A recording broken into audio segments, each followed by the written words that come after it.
हरे कृष्णा। आज हम लोग फाल्गुन मास के शुक्ल पक्ष के एकादशी के बारे में बात करेंगे। ये एकादशी बहुत ही इंटरेस्टिंग है।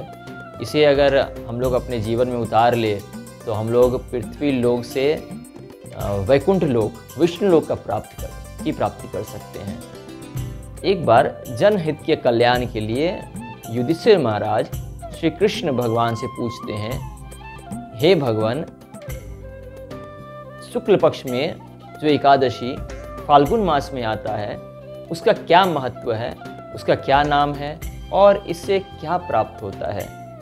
भगवान श्री कृष्ण कहते हैं, हे राजन, तुम जनहित के कल्याण के लिए पूछ रहे हो, इसलिए इससे संबंधित मैं तुम्हें एक कहानी सुनाता हूँ। राजा मानधत्ता ने यही प्रश्न ऋषि वशिष्ठ जी से किया था और वशिष्ठ जी ने बताया कि इस एकादशी का नाम आमलकी एकादशी है और ये आमलक की जो वृक्ष है इसका उत्पन्न भगवान विष्णु के थूक के माध्यम से हुआ। एक बार भगवान विष्णु ने थूक फेंका और वो चांद के जैसा कांतिमय होकर पृथ्वी लोक पे गिर गया, जिससे ये आमलकी या आमला वृक्ष उत्पन्न हुआ।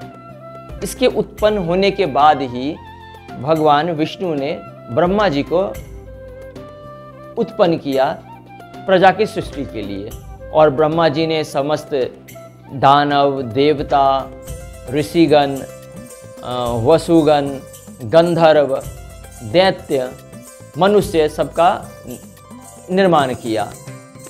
इसमें से ऋषिगण और देवतागण पृथ्वी लोक पर आते हैं और इस आमलकी वृक्ष को देखकर बड़ा आश्चर्य होते हैं कि इतना सुंदर और दिव्य वृक्ष उन्होंने कभी नहीं देखा था। और जब उस वृक्ष को निहार रहे थे तभी एक आकाशवाणी होता है और कहता है, यह वृक्ष सभी वृक्षों का आदिभूत है, इसलिए हर व्यक्ति को इस वृक्ष का पूजा करना चाहिए। इस वृक्ष के स्मरण मात्र से गोदान का फल मिलता है। अगर कोई इस वृक्ष को स्पर्श करे तो पुण्य 2 गुना हो जाता है और कोई इसके फल का भक्षण करे तो पुण्य 3 गुण बढ़ जाता है। देवता और ऋषिगण इस आकाशवाणी को सुनने के बाद कहते हैं, कौन है जो हम लोग को यह आकाशवाणी के माध्यम से यह संदेश दे रहा है। भगवान विष्णु बोलते हैं कि ये साक्षात विष्णु हूँ और मैं ही समस्त जीव का सृष्टा और उनका अंत करता हूँ। इसको सुनने के बाद देवता और ऋषिगण स्तुति के माध्यम से भगवान विष्णु को प्रसन्न करते हैं, उनका स्तुति गुणगान करना शुरू करते हैं। भगवान विष्णु स्तुति से प्रसन्न होकर कहते हैं, हे देवता और ऋषिगण, मैं तुमसे बहुत प्रसन्न हूँ, तुम चाहो तो जो भी फल है मांग सकते हो। लेकिन इससे पहले इस पेड़ का और एक महत्व बताता हूँ। इस पेड़ के मूल में साक्षात मैं विष्णु रहता हूँ, पेड़ के ऊपर में ब्रह्मा जी रहते हैं, स्कंद में परमेश्वर भगवान रुद्र का वास है, शाखाओं में मुनि, टहनियों में देवता, पत्तों में वसु, फलों में समस्त प्रजापति और फूलों में मारुदगण रहते हैं। और जो भी इस फूल का, फल का या इस पेड़ का पूजा करते हैं, इसको विष्णु लोक की प्राप्ति होती है। अब तुम जो चाहो तुम लोग मुझसे मांग सकते हो। ऋषिगण और देवतागण कहते हैं, हे भगवान, समस्त कलयुग में प्रजा बहुत कष्ट में रहेगी, लोग बहुत कष्ट में रहेंगे, तो हम लोग यही चाहते हैं कि प्रजा को स्वर्ग की प्राप्ति कैसे हो या उनको मोक्ष कैसे मिले, इसका उपाय बताएं। भगवान विष्णु प्रसन्न होते हैं क्योंकि उन्होंने अपने लिए कुछ भी नहीं मांगा बल्कि जनहित के लिए, जन कल्याण के लिए मांगा। यही एक ऋषि देवताओं में लक्षण है, गुण पाया जाता है जो असुरों में नहीं पाया जाता।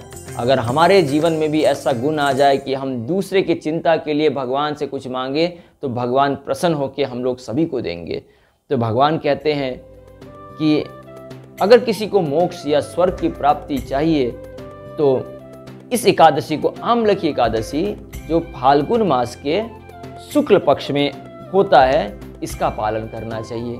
इसका पालन का विधि है कि उस व्यक्ति को एकादशी के दिन में स्नान करके नदी में करे, समुद्र में करे, तालाब में करे तो बड़ा अच्छा है। अगर कुछ ना हो तो घर में स्नान करके कलश का स्थापना करे और उसको श्वेत चंदन से लेपन करे और उसके कंठ में फूल का माला पहनाए और उसका पूजन करे।